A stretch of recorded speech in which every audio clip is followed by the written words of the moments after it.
Welcome to Diceshaker Podcast. My name is Jordan Brown. I am the host of the Diceshaker Podcast. With me, as always, the man behind the scenes, Tyler Hartley. Thank you, sir. Thank you, Jordan. We are talking NFL draft today. Reactions, fallouts, getting into the Shedeur stuff, everything everybody wants to talk about, and then just maybe some general takeaway stuff from the draft. Maybe we might get off track at some point, talk about some different things, but that's basically what you guys are in for. So buckle up, like, subscribe, all that good stuff. We're coming at you with NFL draft takes. Here we go. I bet my life I'm a Diceshaker. Electric lights on a skyscraper. All right. NFL draft is in the books. Lot to get to. Feel like there's only one place to start, though, which is kind of what the theme of the draft was I feel like this is the first draft in my lifetime where the biggest storyline is the 144th overall pick. So, Shedeur Sanders.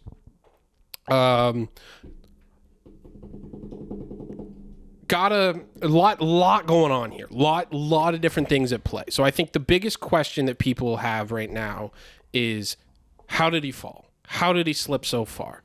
We're talking about a guy who, 6 months ago, back in November, was projected the number one overall pick.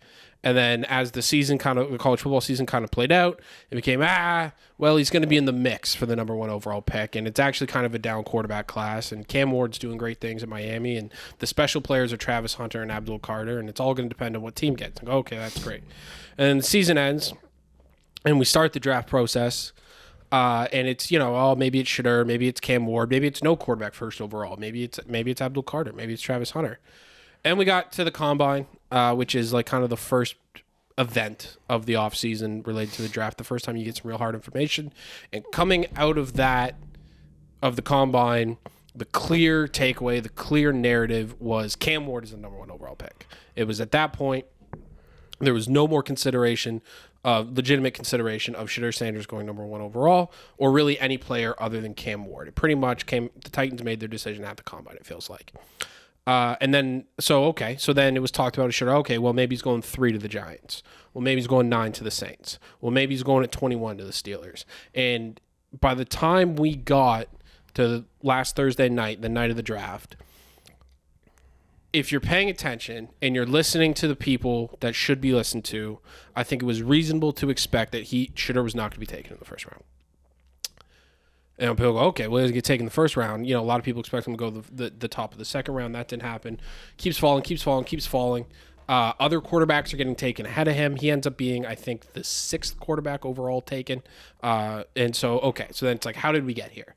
And immediately, people come up with a bunch of explanations. The first thing that people jump to is that it's like a race issue, and the NFL is sending a message to an outspoken, confident young black man about how he needs to conduct himself in the NFL. The NFL is trying to put him in his place, which is one of the dumber, more ridiculous narratives I've heard in a long time. And when we're talking about the NFL and the coverage, that's saying something. That doesn't make any sense too, because Cam Ward went first. Cam Ward went number one overall. So immediately on its face, that's a tough situation. And I think what people too is people are conflating like. So like people like, and I want to make this clear. Nobody like smart is saying this. Mm-hmm. And there are some people who are like, I think probably embarrassing themselves with this sort of take. But nobody is like even like the people who are normally like leaning into the race stuff. So I'm talking about like the Jamel Hills and even like Bomani or somebody like that. They have come out and said it wasn't about race. And it's clear it wasn't about race, because it's like, number one, like, all right, so Cam Ward went number one overall.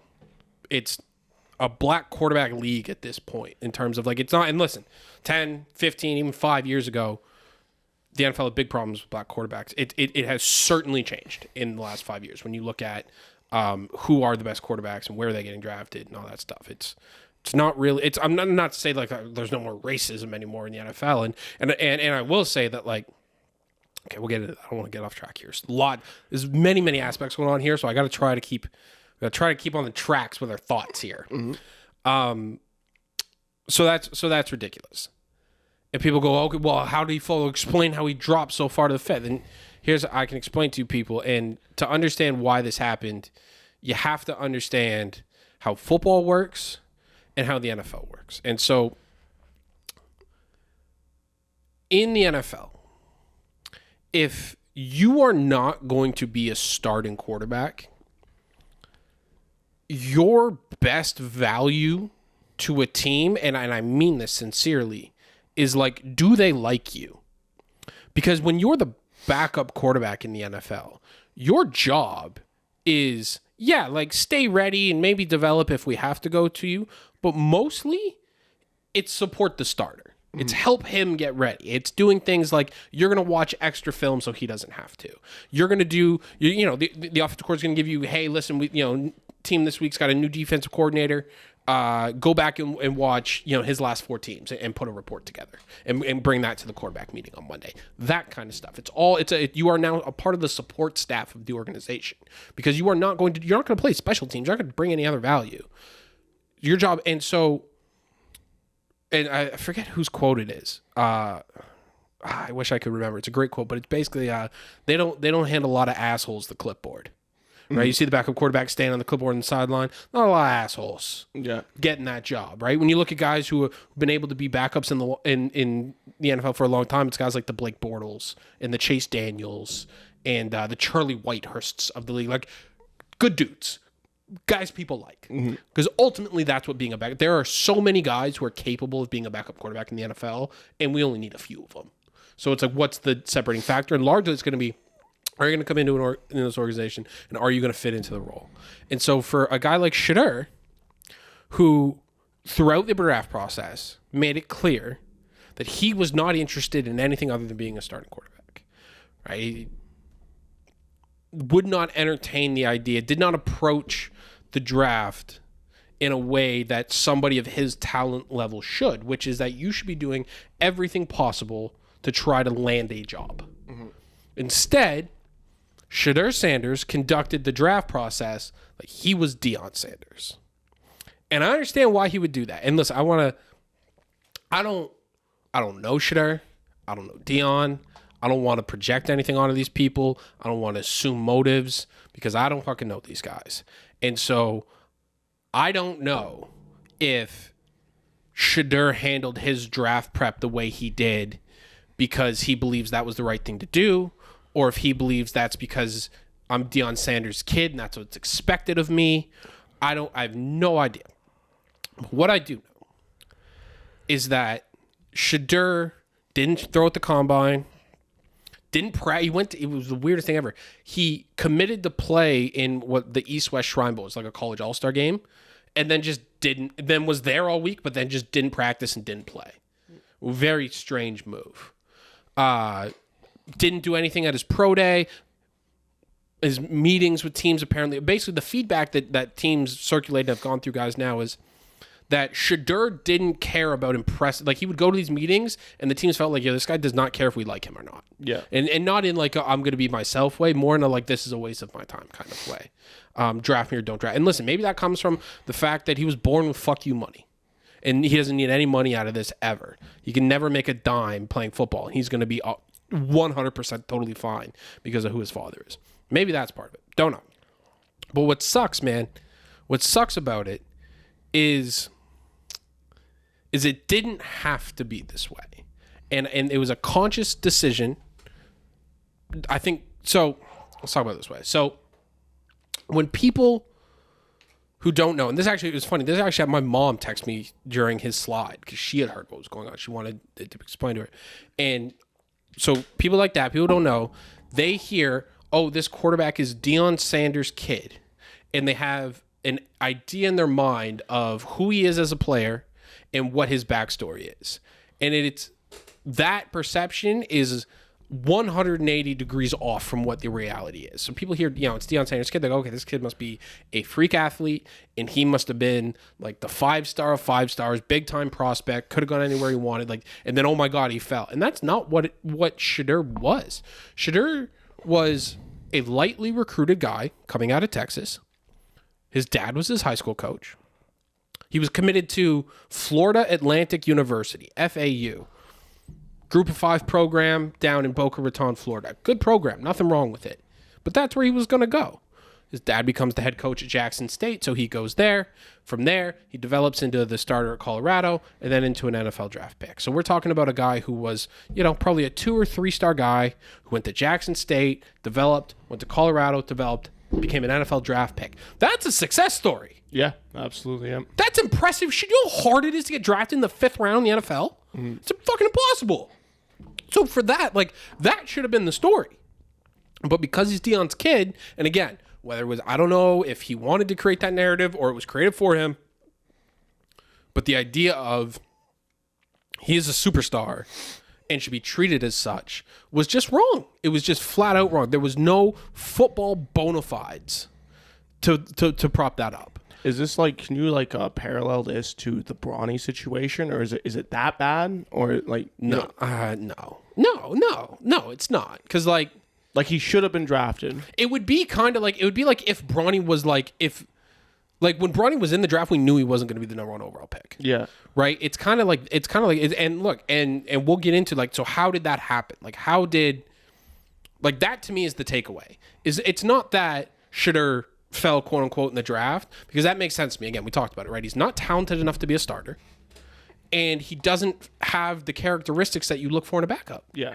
So why do I want this guy? Yeah. Why do I the last thing, if I'm a football coach or a GM or just anybody, the last person who can cause me a problem is the backup quarterback. Yeah, I'm not putting up with that. Yeah, that's a good way to put right? it. Yeah. That's not, I can't show up to work and be like, hey, we got issues. It's the backup. Oh, fuck. That guy's lucky his key card works every day. Yeah. And so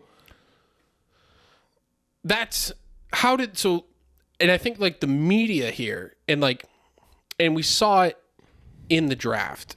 And so while the whole Shedeur thing was happening, the fall was happening, the thing that everybody was talking about on social media and the story the next day was Mel Kiper's reaction to it. So now we're going to have to do a little bit. Do you know who Mel Kiper is? No. All right. So I'll break down for you guys who Mel Kiper is, for those of you who don't know. Because in this country, honestly, you might not know. But he is a household name in America. So Mel Kiper has worked at ESPN since the mid-'80s.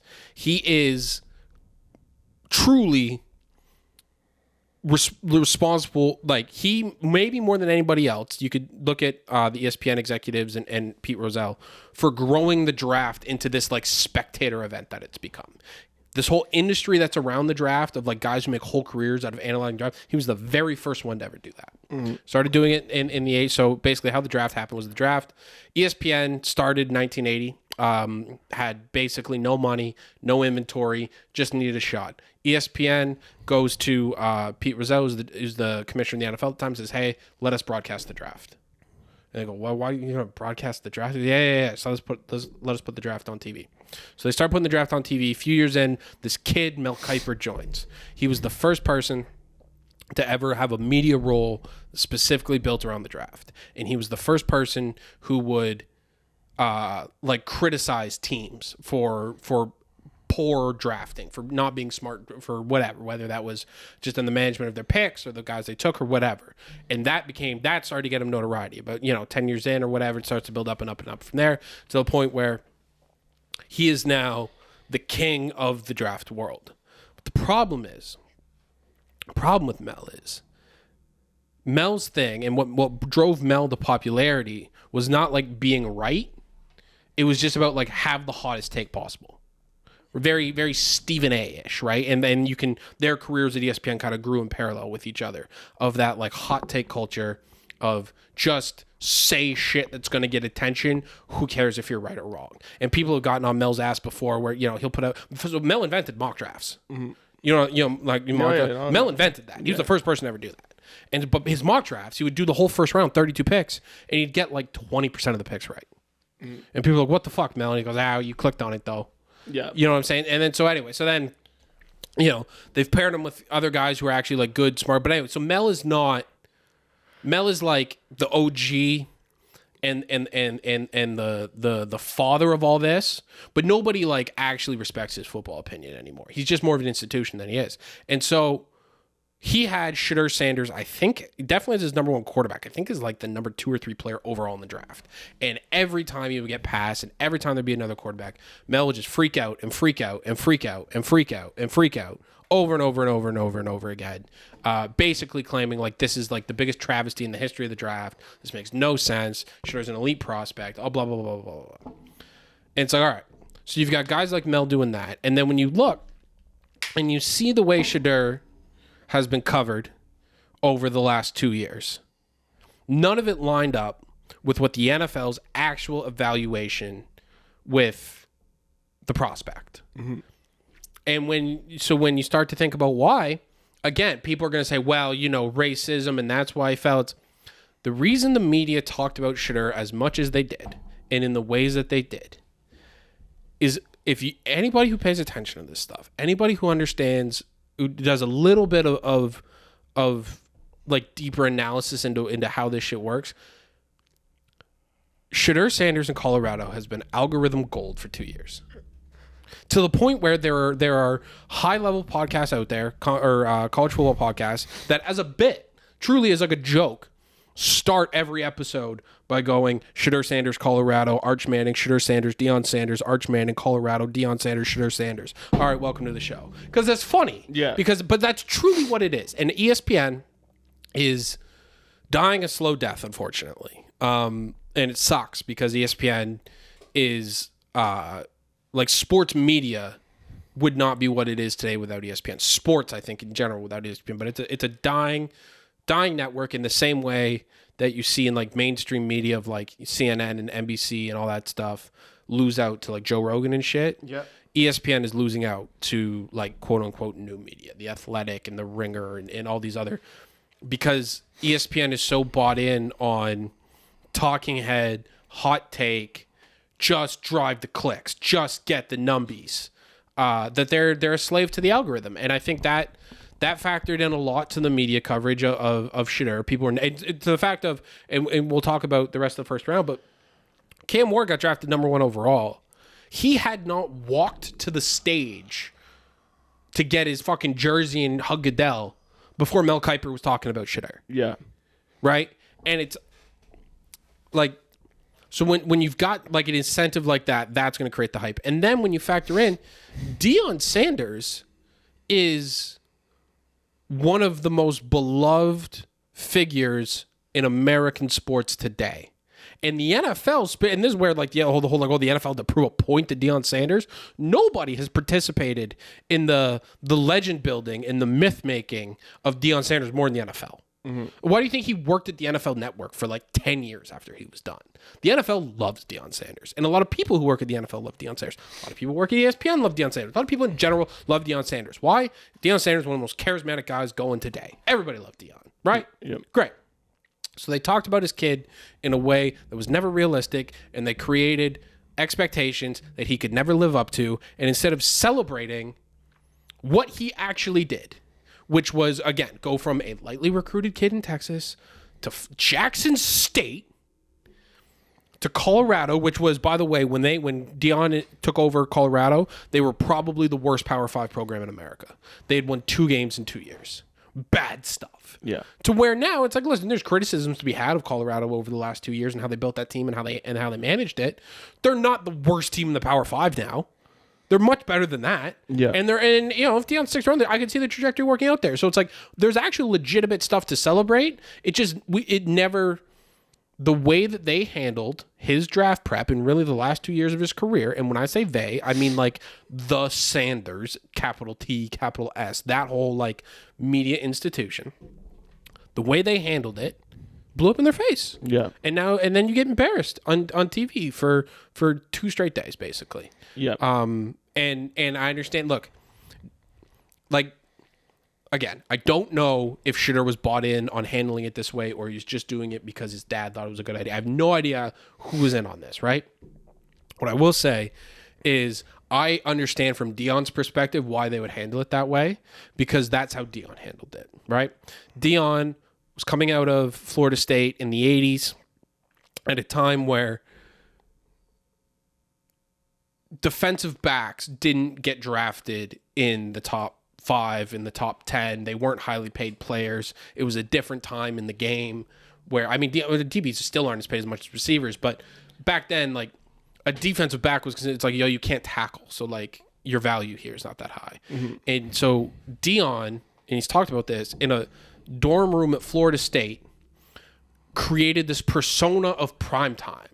And became this massive personality, and he's dancing on the field, and he's got the Jerry curl and the chains, and he's showing up to the combine running a 4.2 and telling him to call his agent, I'm out of here, left the next day. Like, he's doing all that stuff, right? He said, you know, he played baseball and football professionally at the same time, once in the same day. He played a football game and a MLB game in the same day. Yeah. And throughout that whole time, everybody would have been telling Deion Sanders, you're crazy for doing this. You're insane. You're going to cost yourself. You're hurting your drafts. And it all worked out for Deion. Literally everything worked for Deion. He got drafted in the top 5. Revolutionized the game. Deion Sanders, by any stretch, by any measure, is, I think, the best defensive back of all time. He's one of the 5 best football players of all time. It's in my mind, there can't really be a question about that. And so when he looked at his son, he goes, no, we're going to do it the way I did it. I understand why he would think that way. And I would have to assume that because it's his kid, he couldn't see the reality, which was that the difference between Shedeur and Deion is Deion had the goods. Deion was an elite football player, and Shedeur is just simply not. And that's no slight to Shedeur. Like, that's the thing that starts to bother me, is that becomes like, it's now in this place where it sucks for Shedeur. And again, I don't know if he was in, I don't know, but it sucks for sure, because it's like, hey, you're not like the best quarterback in your class, so now you're a loser, and everybody's clowning him. And it's like, yo, it did not have to be that way. Because again, like the actual story of development of what he is impressive. And if it was anybody else that was in that situation, got drafted in the 5th round, and was in that, I would legitimately, and we'll talk about the Browns and their situation in a second, but it's like, that's a good situation for Shedeur to go to.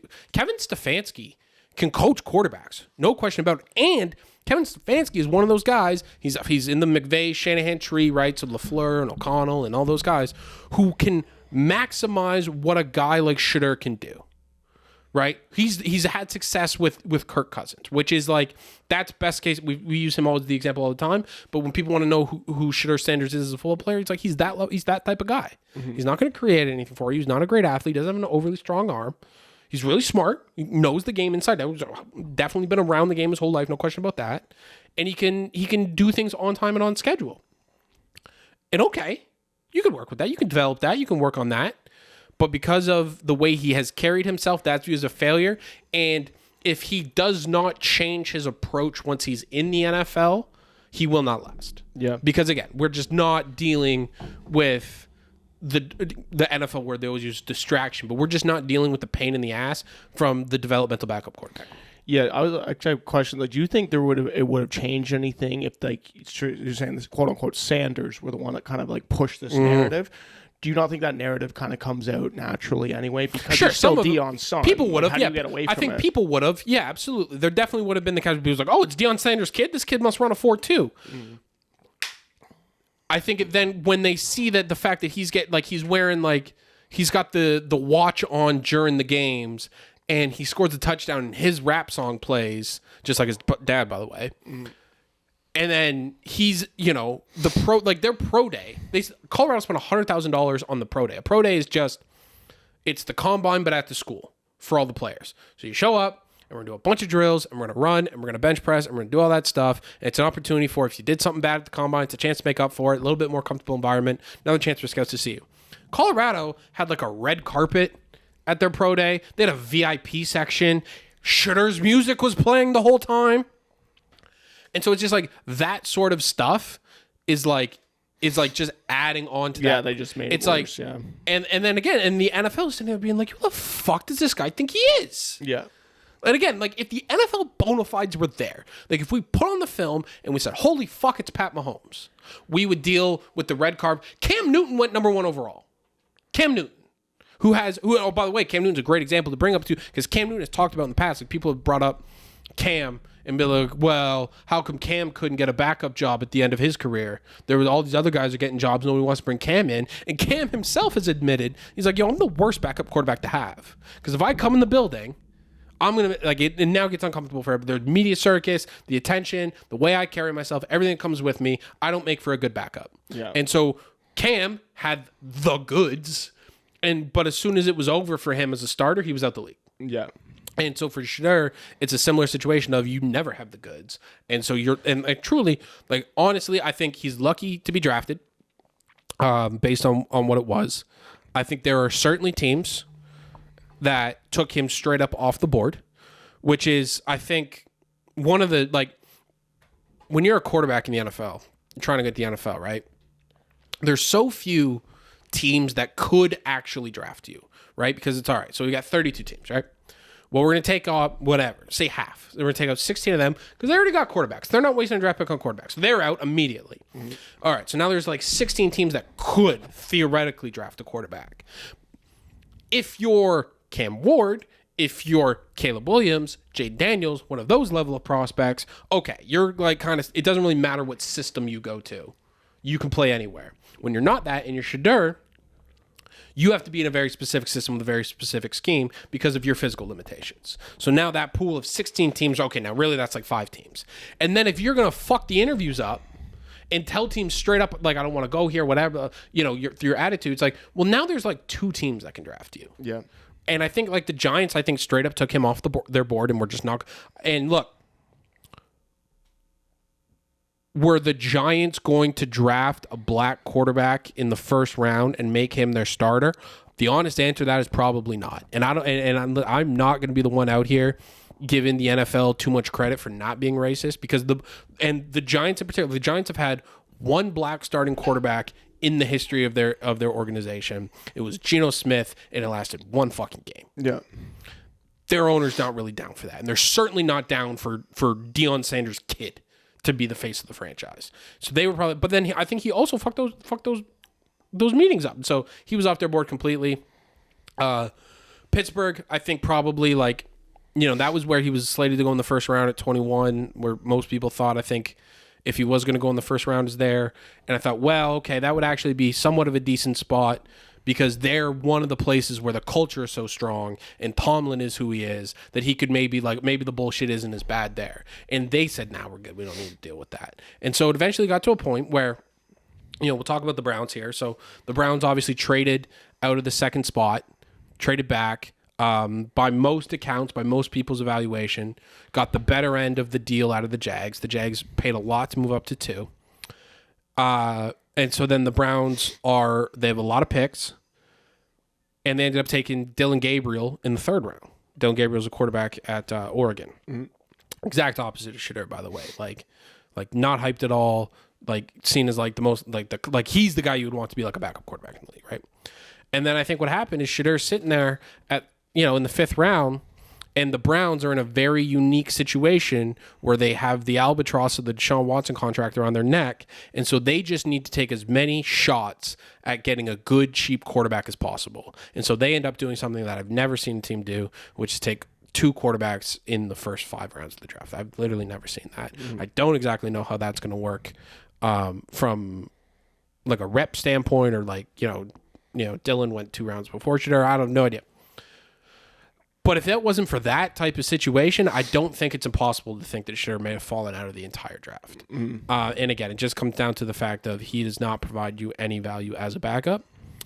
I do think he will get every opportunity to play in Cleveland, simply because like that quarterback room right now is Joe Flacco, Kenny Pickett, Dylan Gabriel, and Shedeur Sanders. Yeah, no, of course, yeah. I think Flacco and Pickett will battle it out for the 1 job. Whoever doesn't get it will be cut/traded. Then they'll have DG and Shedeur battle it out for the 2 job. But I would imagine most likely that team's not going to be very good. I would imagine you see both Dylan Gabriel and Shedeur start at some point for that team next year. Unless, of course, they get to training camp and it's just objectionably like we cannot deal with Shedeur kind of situation. Yeah. But I think, listen, I think I'm now find myself in a weird spot of like kind of rooting for him because I would I just see like a dumb kid, you know, like just a guy who has had this very unique life, this very unique upbringing, and he's been put in a tough spot, and he's not handling it well, but I'd like to see him handle it well. I'd like to see him figure it out. And that's the thing, like Shedeur works hard. There's no question in my mind Shedeur works hard at football, because you can't go from where he was to where he's at now without working hard, because he doesn't have like the elite physical gifts. And like people say whatever they want to say about Deion Sanders, nobody ever told Deion Sanders he didn't work hard. Again, this man was playing in the NFL and Major League Baseball at the exact same time. Nobody could tell me that guy didn't work hard. Nobody ever heard about Deion showing up out of shape to camp, being a distraction. None of that.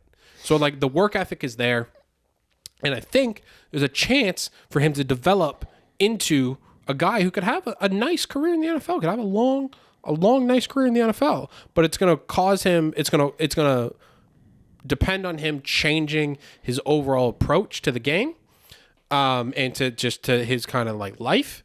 And I don't know if that's going to happen. But I hope it does, because like I said, the actual story could be good. It just got ruined with how the Sanders camp kind of handled it. So that's the Shedeur stuff. Obviously it'll be a storyline kind of moving forward throughout the rest of the draft, or throughout the rest of the year. It'll, look, the algorithm gold is, it's very similar. It's funny because people talk about like, oh, we've never seen a quarterback fall this far that was supposed to go this high. And it's like, that is true, but we almost saw it before. We've almost seen it a couple times. And the 2 times we almost saw it are Johnny Football and Tim Tebow. Yes. Yeah. Great calls. Yeah. Yeah. They came in a very similar way of like huge, outsized, crazy media presence, different than Shedeur's, in both respects, obviously. But with like real serious, like flawed football issues, right? Like Tebow couldn't throw the ball. Like that was a problem. His was different than Menzel's, right? Well, Menzel didn't know shit. Yeah. Like Menzel didn't have like he didn't watch film. Like he just show up on Saturday and figure it out. And it's like, well, that's not going to work in the NFL. What caused those guys to not slide was 2 teams, ironically the Browns in Menzel's case and the Broncos in Tebow's case, talked to themselves into them being starters.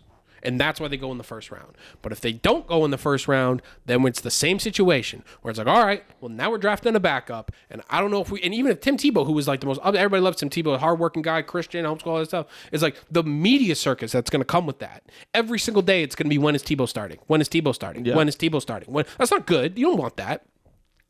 And so had those guys not got drafted where they got drafted by those teams, and by the way, the Tebow thing was kind of a shock that he went in the first round by the time it actually happened. They would have fell like Shedeur did. So it's not like it's like there's a completely unique circumstance. It just happens to be that I think, one, teams are like, because of like, people like, what do you mean the Browns took Shedeur in the 5th round when they took Johnny Football in the 1st round? Well, do you think they'd do the Johnny draft pick over again? Or do you think they might have learned something? Yeah. You know what I'm saying? For sure. Where it's like, 10 years ago, maybe this would have gone different. But like teams are a little bit smart now. They've seen, like, teams understand that if you do not think this guy can be the starting quarterback of your franchise for the next 10 years, you don't take him in the first round.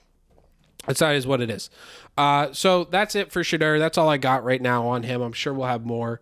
In terms of general draft stuff, I think we do got to do a little Cam Ward here. I know we talked about it last week, but I would say that I felt bad for Cam on draft night because, again, it was like he is, and this has been talked about, like the least amount of attention a number 1 overall pick quarterback has ever gotten. I know. It's by far. And some of that is the Shedeur thing, right? The fact that, he's not even on the stage yet, and we're already talking about Shedeur. Part of it is that.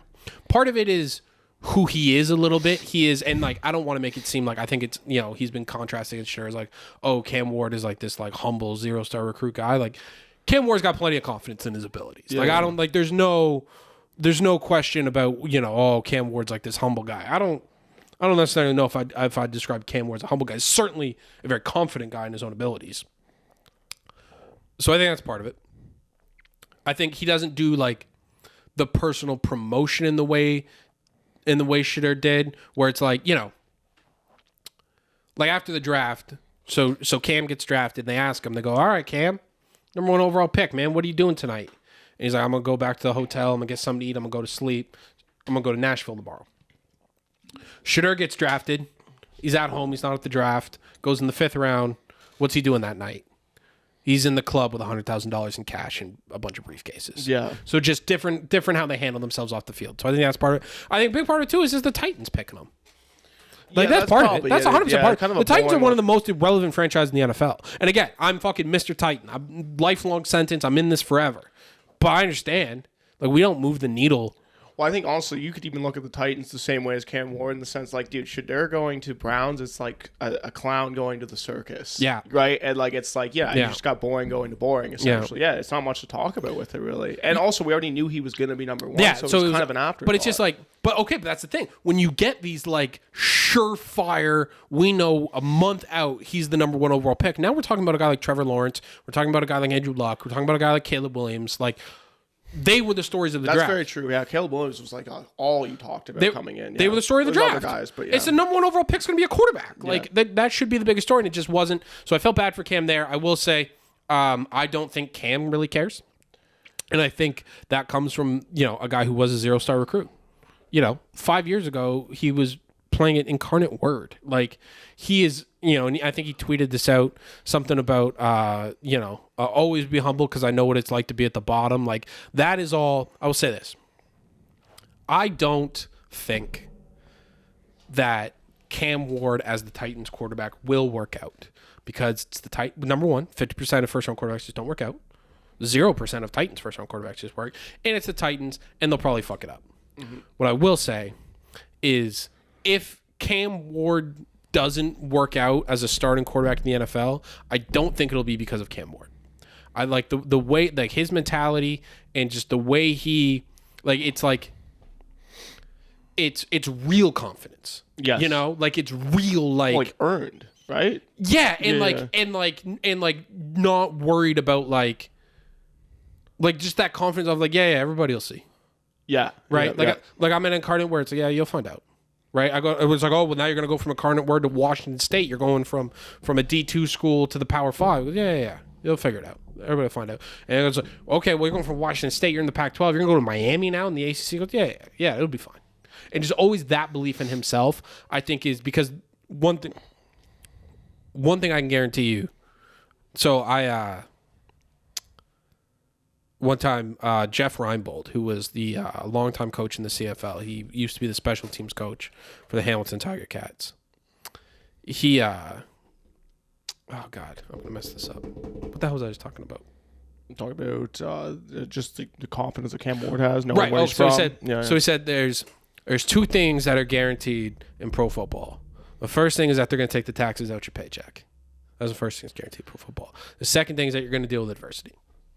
Nobody's career in the NFL and pro football is 100% smooth. Everything's fine. Things are going to go bad at some point. And I'm telling you right now, Cam, I've been living this Titans life a long time. Let me explain something. Things are going to go wrong. Things are going to go wrong in ways that you don't possibly conceive. Things are going to go wrong. They're going to go wrong. And he seems like the type of guy who's going to be able to handle those situations and not have. So like I can contrast this to the Titans drafted Vince Young 3rd overall in 2006. And Vince was the opposite of Cam in that he was a huge recruit coming out of high school. He went to Texas. He was amazing at Texas, national championship, all that stuff. And the first time he played bad in the NFL and the fans booed him, he couldn't handle it. Mm-hmm. He had never dealt with that before. He's like, what do you mean they don't like me? He's never had somebody not like. He's never been counted out before. Never faced that adversity. And to face real adversity for the first time while you're in the NFL is a tough thing to manage. And so the fact that Cam's gone through that, I think is great. I will also say this, and I brought this point up to you over this weekend, is I don't know if he's going to be good. I have no idea. Here's what I do know. He is cool as shit.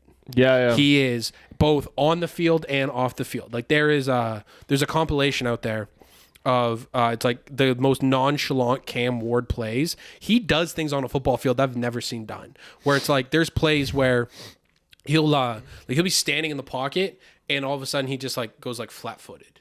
It just like literally is standing, not like in athletic, like literally just standing there and then just throws it.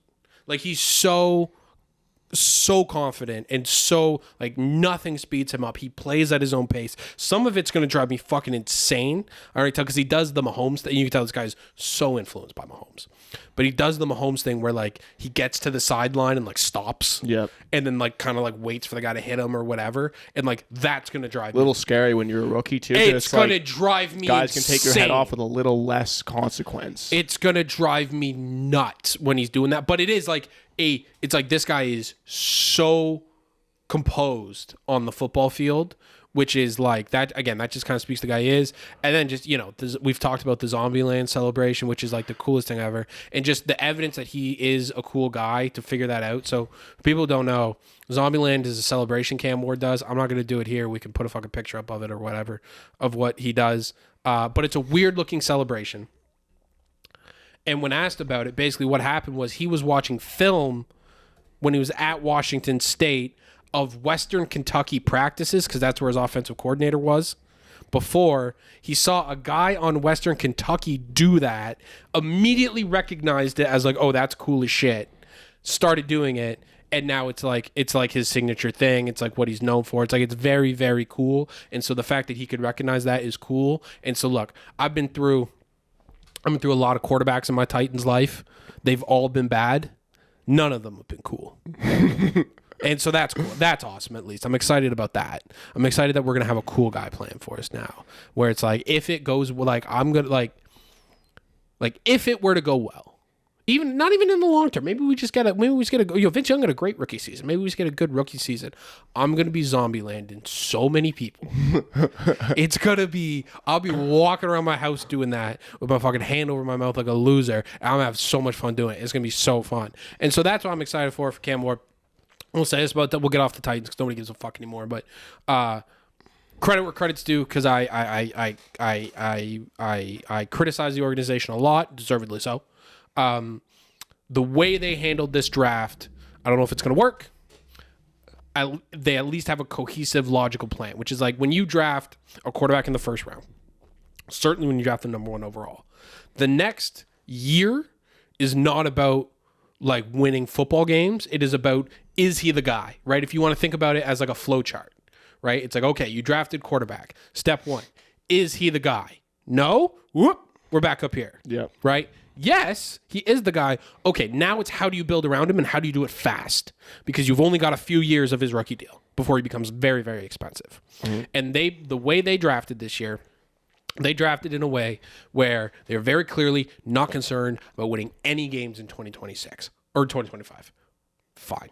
We're not. What they are doing is they drafted high character developmental guys. So guys who they know are like leaders and work hard and love football and are going to put the work in and that have room to grow. And the reason they do that is that if Cam is the guy, then when we get to next offseason, you are now in a position with these developmental guys, they've hopefully taken a step forward over that year, where, okay, great. Now we figured out which of these young pieces fit around him. They're better than what they were last year. And now we just figure out how to build the pieces around it, rather than like, hey, let's like draft for need this year. And then we get to 2026 and it's like, okay, great. We went 9-8 last year. Now we're picking in the middle of the draft. And like, we don't have like anybody to really grow with Cam. So there's at least a logical plan to how they're doing things. Again, I really get my back up when NFL teams start talking about like, oh, we're looking to draft like high character. Then we start talking about like guys' personality being like one of the big things, because it's like I've seen a bunch of teams full of nice guys go 4-12. Yeah, you know what I'm saying.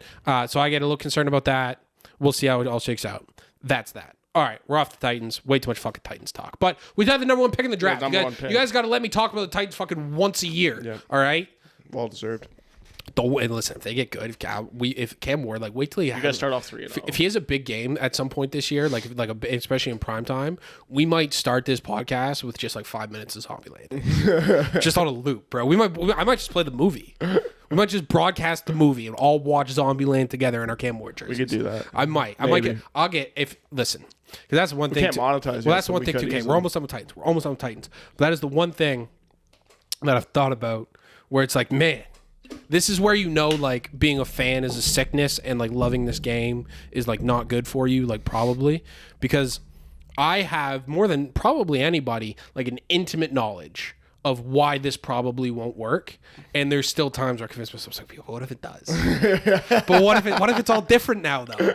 Like, what if, and it is truly like a toxic, abusive relationship where it's like it's like, I know she's not going to change. Like, I know she's not going to, this girl is going to try to burn my house down in 2 weeks. I know it's not going to happen. But then you see her and she's crazy, smoking hot. And there's that little voice in your back of your head. It's like, could all be different this time, though? Yeah, what if it's different this time? Maybe I can change her. Maybe it's this time. It's like, you never know if you don't try. You never know if you don't try. I'm ready to get hurt again by a quarterback. Whatever it is, like I said, like what I've been through with quarterbacks and Titans, like, you can't hurt me. Whatever. What's this guy gonna do? Like, Vince Young literally they disappeared and they found him like he almost committed suicide as a Titans quarterback, because he couldn't handle it. It was like, I've been through it all. So anyway, all right, Titans done. Number 2 overall pick, Travis Hunter, drafted by the Jags. So drafted by the Jags. The Jags trade a whole bunch of stuff to get Travis Hunter. They traded next year's first, a bunch of picks this year, I think some picks next year, which really smart move by the Browns at the time, because now the Browns have put themselves in position to where the Browns need to get a new quarterback. They've fully come out and admitted, like, the Deshaun contract's a disaster. I am pretty comfortable at this point saying Deshaun Watson will never play football again for the Cleveland Browns. I'm almost at the point of saying I don't know if Deshaun Watson's ever going to play football again. Mm-hmm. They're looking at, like, when they start saying things about maybe it's actually better to keep him on the IR through the rest of the deal because, like, the insurance payouts on, like, it would be less than his cap hit. And it's like, anytime we're considering things like that, like, that's just them fully admitting, like, this is a fucked situation. Yeah, we fucked up. That's bad. Yeah. And so now they've aggressively they've done things to aggressively give themselves an opportunity to find the next quarterback. And they've done that in this draft by literally taking 2 of them. And just foregoing convention and saying, yeah, we know that's probably, like, on a spreadsheet, not a good value play, but we're just going to have as many throws as the dartboard as possible. And maybe one of these guys works out. And if it doesn't, then they're going to be bad, which means they're going to be picking high next year, and they have an extra first-round pick, which gives them the ammunition needed to move around in the draft to go get their guy. Yeah. So pretty smart moves by the Browns there. From the Jags' perspective on the trade, I like having the Jags around, because it's like, well, as bad as the Titans are, it's like, well, the Jags are still fucked. Mm-hmm. And they're in our division. It's like, if you're, like, broke and, like, your life sucks and you see a homeless guy, it's like, well, I'm not that guy. Yeah. Sure. It's like, I'm doing okay. Yeah. So it's like that. I think for the Jags, it makes sense in terms of, like, I honestly think they just needed the juice. Like, now, like, the Jags are going to get a primetime game now. Yeah. You know what I'm saying? They're going to sell 1 billion jerseys. Like, Travis Hunter is going to be a star with, like, young kids. Like, I think in, like, a Steph Curry type way, because his personality fits well with young kids. Like, Travis Hunter is, like, he's not Shedeur. Like, he is not in the club. Like, this guy he's married. Mm-hmm. He got married at, like, 20 years old. Like, he's kind of a cornball type of guy. You see it, like, the way he handled his whole draft day of, like, just, like, dancing and all that stuff. Like, he's a nice kid. Mm. He's a good boy, And so I think that's going to do numbers. I think the fact that the both ways thing, it sounds like he's playing full-time wide receiver with a little bit of defense mixed in there at the start. I could definitely see, if the Jags season goes bad and they get an injury or 2 on defense, just being like, let him play both ways the entire game next week, honestly, just for, like, the publicity of it. Yeah. But I think it's legitimate. I mean, listen, Travis Hunter is a special player, and it makes sense to me why he would be playing receiver full time. It's funny. I think he has a better chance at being, like, an elite receiver than he does an elite corner, but I like watching him play corner more, because he plays so. Travis is an elite athlete, no question about it. Freak, crazy athlete. He's also, like, brilliant. Like, his football IQ is really, really high, especially for a guy his age. And you can tell, like, we want to talk about, like if Deion influenced those 2 kids a lot, and you can see, like, he, like, influenced Shedeur in, like, the off the field stuff, and then, like, the on the field football stuff, he really influenced Travis. You can see it, because Travis is not he's not big, he's not very strong, he's not a big guy, right? He's a small guy, and so what he can't do is play like true press man coverage, line up a yard off the ball, jam the receiver, and run with him all the way down the field. Which is like, if you want to be an elite type of corner in the NFL, you kind of have to be able to do that because the NFL is a man coverage league. It just comes down to, it's similar to the NBA. It's like, can you get a bucket, right? And in the NFL, it's can you get open first man coverage? And so he obviously would not be as suited for that. He is better at playing off the ball a little bit, having eyes on the quarterback, and because he's such a good athlete, he sets like these traps for quarterbacks where like he intentionally like gets himself out of position, or what looks like he's out of position, to bait the quarterback into throwing to a spot that the quarterback thinks is open, but because Travis Hunter is Travis Hunter, it's not open. Yeah, that's only a certain kind of guy that can do that. Very small percentage. Elite level. Jalen Ramsey type guys. Yes. Now, the fact that he can't do the man coverage part, or it looks like he would struggle with the man coverage, that's what stops him from being like an elite high level, like top tier corner prospect in my mind. Whereas on the receiver side of the ball, he's just, his footwork is so good. He's so fast. He understands, and because I think honestly, because he's grew up playing defense, he understands what the defense is trying to do to him. That's actually a good point. Yeah. And how to and he finds these he finds these holes in zones, and he uses leverage really well. And he's a very, very good, and I think he could end up being a great receiver. Now, is there like a ton of value in taking like a guy who could potentially be a top 5 receiver in the NFL at number 2 overall and trading up to it? Probably not. Probably not. But that's where the off the field stuff comes in. Also, one of the weirdest press conferences of all time was his introductory press conference. You ever seen what the Jaguars general manager looks like? No. Look up real quick. So funny, actually. I'm thinking, I don't know much about the Jags. Why would you? But yeah, just take a look at what their general manager looks like. You're not gonna believe this. It's the first thing on Google. Yep. Oh yeah. School shooter. He looks like 12 years old. Yeah. So he's like the youngest GM in history, and like he did. How old is this guy? I think he's like younger than me. I think he's like 30.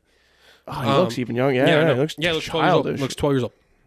And so he did his press conference there, and just the cringiest, awkward, like exactly the way he looks. Yeah, but like what a dumb guy thinks a smart guy should sound like. Sure.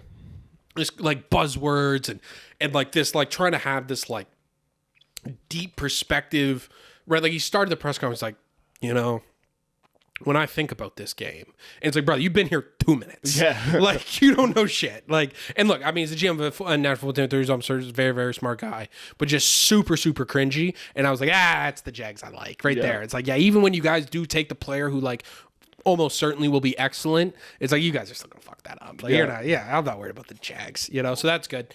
Abdul Carter goes 3 to the Giants. He's going to be sick, no question about it. Bit of a wild move. I almost kind of respect it. So he asked Lawrence Taylor if he could wear 56. So Lawrence Taylor is seen as probably I never saw Lawrence Taylor play. So when people ask me who the best defensive player is, I say the best defensive player I've ever seen is Aaron Donald. But enough very, very smart football people have said for long enough that the best defensive player of all time is Lawrence Taylor. So I don't argue with that because enough people say it. He asked Lawrence Taylor for his number. He said, "Can I wear 56?" And LT was like, "No." Very funny. Very funny to ask, and very funny for Lawrence Taylor to be like, "Absolutely fucking not. You think you're me? You're not me." Like, done with that. So that's the Giants. The Giants then end up trading back up into the end of the first and taking Jackson Dart, the Ole Miss quarterback, at the end of the first round, which was, I think, probably the first inclination people got of like, oh, this Shedeur thing might get awkward. Yeah. Jackson Dart is it's what you think of when you think of like prototypical like white SEC quarterback, where it's like, yo, this guy's super religious. He's got like the crosses thing there. He's never slid in his life. Like, this guy lowers his shoulder all the time. Like, none of that's going to work in the NFL. But what I will say is Brian Daboll has been slandered over the last few years, mostly because he's been saddled with Daniel Jones. My respect for Brian Daboll as an offensive mind, as a play caller, is higher than damn near anybody in football. If Jackson Dart is going to turn into a serviceable NFL quarterback, I trust Daboll to do it. So just just as people are watching this year, just be ready for like the Jackson Dart Bo Nix sort of parallel, where it's like this guy, and it's like, yeah, it's the coach, man. Like Dable can scheme it up. So there's that. For Will Campbell, who cares? That was actually a funny thing, just a very Vrabel thing. I guess when Will Campbell, the tackle, was in New England going through his draft thing, they asked Vrabel, they're like, how did you know it was him? And he goes, yeah, I had to get on the field with, like, during the interviews, normally, like, it's like an interview. You sit in a room and you watch film and ask questions and stuff. Vrabel had this guy go on the field, and Vrabel put on, like, one of the blocking shields, basically just like, looks like like what umpires wear, like the big chest protector. So he put one of those on him and had Will Campbell, like, punch him. Like, go like pass sets and stuff and punch him. They asked Vrabel about it. It was like, yeah, I had to feel him to make sure he was the right pick. And it's like, that's such like a Vrabel football guy thing of like, yeah, I've seen the tape and I talked to him. I needed to feel that man, what he was about. And apparently, Will Campbell knocked Vrabel on his ass. And listen, if Will Campbell was playing for the Titans, I would love him, because he comes out and his quote after the draft is like, I'm willing to die from this organization. Like, he's talked about before about when he was at LSU, he's like, what's the most important thing to you? And he's like, understanding that my quarterback knows I will give up my life to protect him. Mm-hmm. Like, just a football guy. So I'm rooting for Will Campbell. I think it'll be good. He's got short arms. He might move into guard, but I like him there. Ashton Genty went 5 to the Raiders. Highest a running back has been drafted in like 40 fucking years. People probably maybe don't know about Ashton Genty because he played at Boise State, even though he was like a Heisman finalist. That is the goods in terms of a running back. There's qualm. People can have issues about drafting a running back in the top 10, top 5, whatever. He is. So what makes him interesting is he's 5'8", 233 pounds, but he's fast as shit. And so what that does is, like, people think football's a big man game, and it's actually not. Football's a leverage game. And so when the guy with the ball is 5'8", but he's also 230 pounds, and he's fast, you don't have a lot of options for getting him on the ground. Yeah. You can't get lower than him. You can't overpower him, and you can't catch him. So, like, I just go back and watch what Ashton Genty did last year. I think Ashton Genty is going to be excellent. I think Pete Carroll will use him very well. I think, like, the comparisons immediately came out, and they're apt. Think about Marshawn Lynch. Think about Ashton Genty. That type of guy. Very, very exciting there. The rest of the top 10, is there anything there? Mason Graham, who cares? No, I think that's it. I think that's pretty much it for the draft. Oh, one more thing that we forgot to talk about. The prank phone call. Yeah. The prank phone call. So, Shedeur, I think it was on Friday, gets prank phone called. And so basically how this works is all these guys, to prevent stuff like this happening, they get phone numbers specifically for the draft that they share with the NFL, gets disseminated around the NFL, so that if that phone's ringing, it's the NFL. Ends up, somebody gets the number, they prank call Shedeur. Shedeur handles it pretty well. Like, once he realizes it's a prank, he just goes, fuck you, whatever, and like hangs up and doesn't freak out. What ended up happening and came out was so the defensive coordinator for the Falcons, Jeff Albright, his kid, Jax Albright, which if you name your kid Jax, like, he's gonna be a shithead. Like, there's no, like, you should have seen this coming. I guess stole the number off his dad's iPad, gave it to his friend. His friend makes the prank phone call. They fucking film it and put it online, because I don't know what it is about, like, anyone under the age of 25, but, like, everything has to be content. Everything has to be content. None of these guys have any sort of brains to be like, hey, maybe don't put this online and we get away with it scot-free. Whatever, they post online, it gets busted. Anyway, is that fucked up? Yeah, it's kind of a fucked up thing to do. Is it funny? Listen, it's pretty funny. I'm not going to sit here and say it's not funny.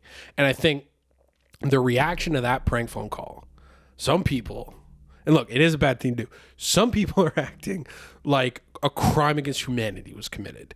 People want the Falcons DC fired over this. People want there to be, like, criminal charges. People are going over, above, and beyond. Here's how I see it.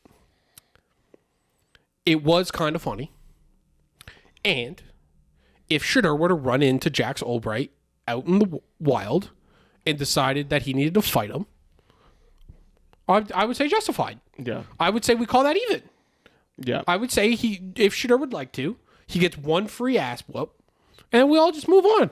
That would be the fair. Offsetting penalties, ball up top. Yeah. Like, that's the way I see people. Jesus Christ, people acting like this is like the worst thing that's ever happened to it. First of all, like other guys, it happened to Tyler Warren, who was in the draft this year, although he went like 15th overall to the Colts. It happened to somebody else last year too, who ended up going in the first day. So like this happens, you know, it just kind of got published that it was Shedeur. So that was it. It's just the reaction. It's kind of the cherry on top for Shedeur, though, right? Like, yes, I'm sure he wasn't fucking thrilled about it or whatever. And it's definitely like if I'm Jeff Albright, like his kid, I guess is 21 now. Here's what I'll say about that: 21 years old is old enough to. You can go to war. You can drive a car. You have a gun. You know, it's old enough to get your ass beat. Yeah, old enough like. For real, man. Like if Jeff Albright went to Jax Albright was like, yo, next time when you come home for fucking Thanksgiving or whatever, we're putting the gloves on. We're going to the backyard and we're gonna settle this. That would, for me, be 100% within the bounds of okay. Like I would have zero issue with that because like that, you gotta get your. It's like you almost gotta be. You know how hard it is to be a defensive coordinator in the NFL, and you're just at Ole Miss doing blow with my money. You're gonna fuck all that up. I will put you through a table, Jax. Yeah. Oh, all right. So that's it. That's the draft stuff, I think. I don't really know that I've got much else. We're gonna let you guys go. Thank you for listening. Watch, subscribe, rate, review, all that stuff. Check out the sponsors. Do all that good shit. We're gonna be back for you guys. We're gonna, this is the tough part in the football calendar because the draft is like this is like the event of the off season. I would say honestly, the draft is the second biggest event of the NFL season behind the Super Bowl. And I'm not even saying that in terms of importance. I'm just saying like in terms of what the NFL has built that into and like marketed it as. And like by the time we get to April, people are so desperate for football. 200,000 people were at the draft. That's crazy, dude. At the draft. Yeah. That's got to be the worst event of all time to go to. And it's in Green Bay, Wisconsin. 200,000 people. That's wild. Absolute flex. That is, and it was. It's the first time the NFL really started to flex. It's like we can dominate the sports calendar year round was the draft, and the way they've built out this whole ecosystem around it is just it's the most. Anytime anybody ever wants to be like, oh, the NFL, I don't know, but it's like 200,000 people went to the draft. This league is killing it on a level that other sports leagues can't even fathom. Yeah. But what happens is after we go to the draft, things start to get dark. All right, things are going to get dark here for a few months here, guys. All right, we're going to have some NBA playoff stuff to talk about. That's going to be kind of fun. We're about, what time is it right now? We're about 2 hours and 15 minutes away from Game 5, Clippers Nuggets. I got to go to fucking war tonight again. We lost on a buzzer beater dunk. I never seen that in my fucking life. Tough. That's when people talk about, again, I got to, like I'm a tortured fan in a lot of different ways. The Titans have never done anything like that to me. The Clippers do find new ways to break my heart. Like the Titans break my heart. It's not even break. It's like they just like continue. It's like loving an addict where it's like I know who they are and I know what they're gonna do, and over again I just I let it happen because I have a soft spot for them. The Clippers are. It's like like what do you? It's like what do you mean you got arrested in Mexico? Like what are you even doing in Mexico? Like. They'd find new and creative ways to really ruin my life. So we're gonna go to war. We'll have some NFL stuff to talk about. We're gonna get creative with some different segments and stuff, and we're gonna get through the silly season here of stuff. And then listen, one thing you can't do is you can't wish the summer away. You can't just be I want football season, I want football season, I want football season, I want football season, because the summer's to be enjoyed. When football season comes, it'll come. The war will come, and we'll be ready for it when it does. But you can't. Don't start. People start. I want to go to war now. I want to go to war now. I want to go to war now. You're not ready for war now. You're not ready for war now. I need to rest. Just relax, because it's a long thing. And again, it happens to me lots of times. I'll be sitting. Maybe it happened this weekend. I'll be sitting there on a Saturday and go, damn, I wish there's a college football game on right now. But then I remember how I feel in January. After I just went to war for 4 straight months, and it's like, oh yeah, no, okay, I need to relax. I need to enjoy my time off here because again, the war will come. The opposing army will be at the door again, and we'll have to fight. And when we do, we will win 60%. Check it out. All right, that's it. We're out of here. Thank you for listening to the podcast. That's it. We're done. Bye bye. I bet my life I'm a dice shaker. Electric lights on a skyscraper.